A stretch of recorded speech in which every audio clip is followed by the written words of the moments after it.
If Santa was real, what would be the best explanation as to why he delivers expensive gifts to rich people and inexpensive gifts to poor people? When I was a kid, I asked my mother where Santa got all the money for presents. She said mommy's bank account. I guess that explained how expensive they'd be. Santa robbed you, mom. Santa hacked her Venmo. The day that someone starts a story with "when I was a kid" and then goes on to talk about using Venmo, that's the day I'll finally feel old. For me, it was when I was a kid and then talked about using the internet. Internet didn't really come to prominence until about 1993-ish. He doesn't want people to know he is real. The Secret Santa.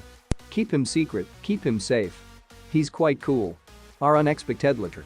Is this a LOTR reference? My parents always said they had to pay Santa for the gifts. Santa the capitalist. And do you think that any of that money is trickling down to the elves? No way. Those poor little are churning out PS5s on one candy cane per day. Santa's a slaver, always has been.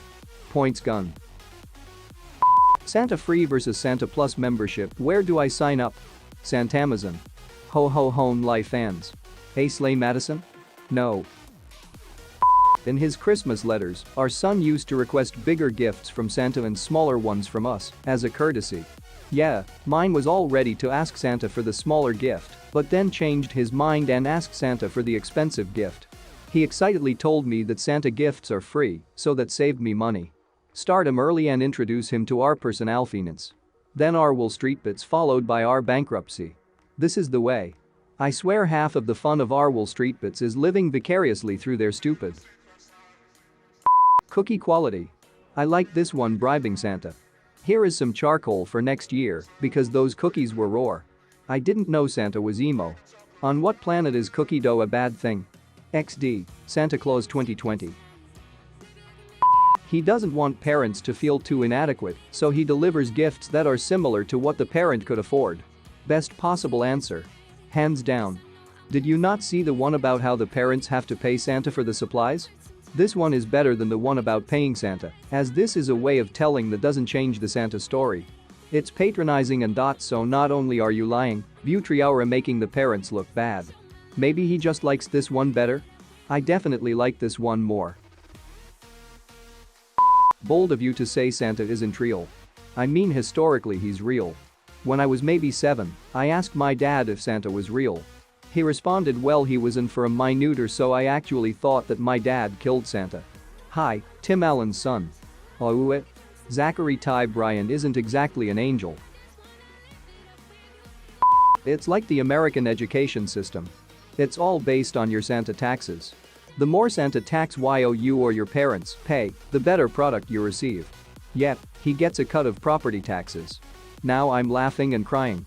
Tax return gifts. Then how come Trump gets such great presents? I mean, he doesn't pay much in taxes. He works so hard creating jobs just to help the little people in the economy, not ever thinking of himself. He deserves a bigger present. Per second. Yes. Pay the elves. Totally. I just learned he only pays then a candy cane per day. I am starting to think Santa might not be a good guy. If I were Santa, I'd pay with because I'm broke. Elf sweatshop. Dividends, baby. Uncle Sam would be proud. Wouldn't want those filthy poors to think they're better than they are. Santa, probably. Plus his elves are unpaid workers, those poor little slaves. Best pun of the week. Trickle-down economics. The elves are sweatshop workers.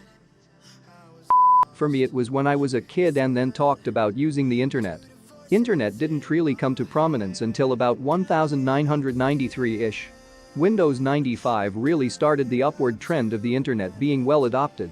By that point I was already 12 and adoption rates were slow. I remember them doing stories on the news in 1996 about what is the internet. Then they did a whole piece that is cringe material today because it's like they're talking to a 3-year-old, but back then, it was stuff that the majority of people didn't know. Such as what the www in the beginning of most URLs means. Or that ad is an @ sign and not a sign of anarchy. And for the older generations, the boomers, they didn't catch on as quick as my generation did, early millennials. This ended up causing a major confusing moment for me in 1999. I had just gotten a Windows 98 computer in 1999, and my mom had just figured out how to email. She sent me an email and it really freaked me out because of a language barrier. I guess before the internet came about LOL stood for lots of love.